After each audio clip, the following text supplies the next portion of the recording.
Armrest niya almost same lang din sa RS Turbo. Yung sa aircon, almost the same lang din, digital na rin siya. Ang napansin ko lang dito sa Civic, yung kung bubuksan niyo yung trunk niya, nandito siya sa may pinto. Hindi kayo mahirapan hanapin. So same lang naman din sila, may adaptive cruise control, same lang din yung spacing niya, maganda, pati yung mga soft touch material, same lang din na may Bose na speaker. Yung map light niya is LED.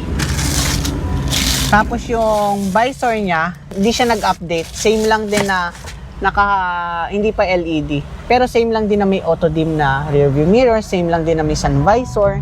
Tapos yung glove compartment nito, almost the same lang. Nagustuhan ko rin dito sa hybrid, yung driving mode niya nadagdagan, meron na siyang individual, which is explain natin mamaya sa test drive.